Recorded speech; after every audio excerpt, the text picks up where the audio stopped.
9 hours and 23 minutes on the 14th of June, 2025. The South China Sea.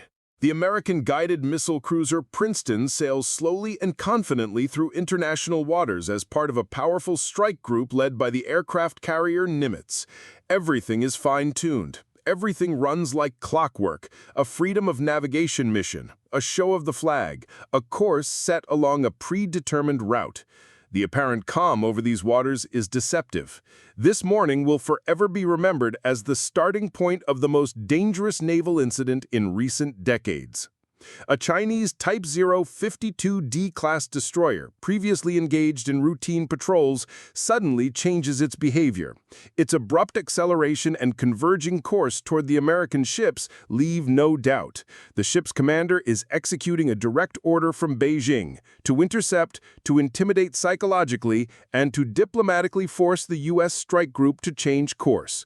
But Chinese strategists forgot that the United States of America is not a power that can be forced to retreat with a gesture. Here, in the open ocean, begins a game without rules. This attempted coercion nearly turned into a catastrophe, not merely a diplomatic failure, but a true global disaster that could have escalated into a full-scale armed confrontation between two superpowers. For the next several hours, the entire world held its breath as tensions flared in one of the most strategically vital regions on the planet. The command of the People's Liberation Army of China clearly overestimated its strength and underestimated the power and resolve of the United States. The Nimitz strike group was operating in international waters, approximately 180 nautical miles from the nearest Chinese shoreline. This was not just a military formation, it was a moving bastion. Nearly 105,000 tons of steel, technology, and American geopolitical will. The aircraft carrier carried 90 high-tech aircraft on board and was protected by 2 destroyers, cruisers, submarines, and an array of advanced electronic warfare systems. The morning turned into a chess match with armed pieces. Every move, every maneuver, every radio transmission was tracked and analyzed to the second. On the radar screens of the Princeton, the Chinese vessel was already classified as a potential threat. It was heading on a course that would inevitably bring it into the engagement zone. In 17 minutes, it would be capable of opening fire. In the combat center, a brief and cold-blooded command is given: switch to full combat readiness. But the captain does not rush into escalation. His words come calmly, almost with sarcasm. Let's see how badly they want to embarrass themselves. On board the cruiser are 122 vertical launch cells, each ready for combat. This is not just weaponry, this is a threat turned into an algorithm. The spy system, one of the most advanced achievements in the field of radar technology, can track objects at distances exceeding 260 kilometers. In this system, the Chinese destroyer appears like a tanker under a spotlight. Any wrong move, and its story could end in a matter of seconds. The cruiser monitors its every signal, every variable in its trajectory, preparing for any scenario from a diplomatic show of force to direct conflict.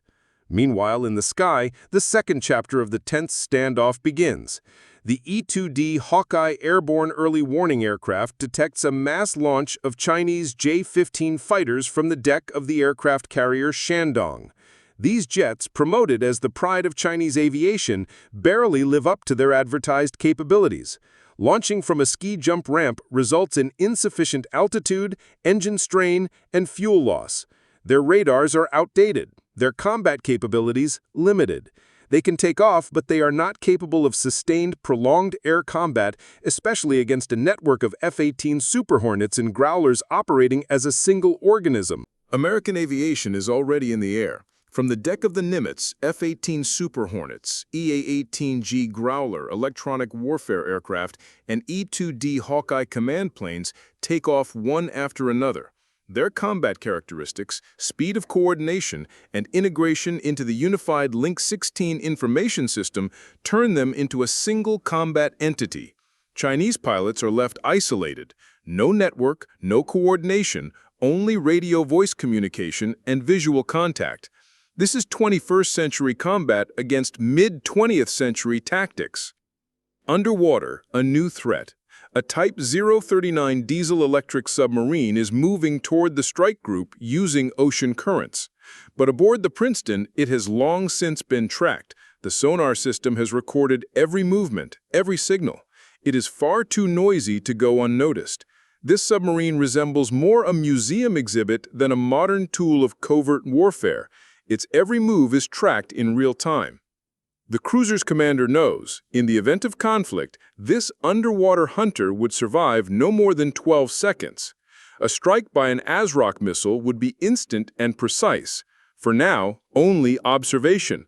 But the tension is rising. All the data is flowing into the fleet's analysis center, where decisions are made that can alter the course of history. The climax arrives at 10 hours and 47 minutes. The Chinese destroyer activates its radar combat mode. This is not merely a gesture, it is a signal, equivalent to targeting weapons. Any other country would have already opened fire at this moment, but the Americans record everything: the signal, its direction, its parameters. For now, restraint, but the launch systems are ready. This is the moment when a single wrong decision could shatter the fragile balance. At that moment, a Chinese fighter executes a maneuver, a rapid approach toward an F-18. For a brief instant, the American pilot is in the perfect position to fire a Sidewinder missile. The target is locked, engines glowing in infrared. But there is no order, no shot, only cold calculation and professionalism. This episode will enter the annals of modern military history as an example of self-control and discipline. What followed was something no one expected.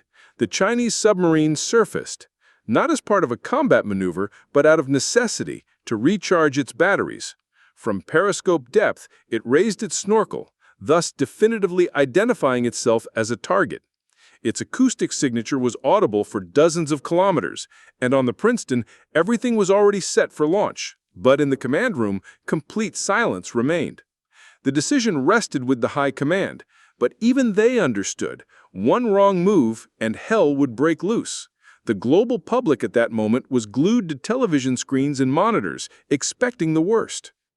A Virginia-class American submarine, which had been silently shadowing the Chinese fleet, suddenly surfaced just 6 nautical miles from the aircraft carrier Shandong. This was a psychological attack. Surfacing in plain sight, a demonstration of absolute control of the underwater domain. Chinese officers on the bridge saw the black shadow lit by the sun, and they understood if this had been a war, they would already be gone. That one action alone was already a victory. At the same time, a new wave of aircraft launches from the Nimitz, nearly 50 dozen planes, each carrying a combat payload. Not for show, for battle. Yet, even here, the Americans act with finesse. No one violates boundaries. All remain within the framework of international law. And still, this becomes the final straw for the Chinese command. The escalation, begun with the hope of showing strength, ends in complete failure. At 16 hours and 23 minutes, China's carrier group began its withdrawal. The official explanation: conclusion of exercises. The unofficial one: a forced capitulation. The South China Sea once again remained within the sphere of U.S. influence, but the consequences of this incident were only beginning to unfold. Diplomatic protests, emergency meetings of the Security Council, alarming headlines around the globe. This is how ambitions built on illusions come to an end.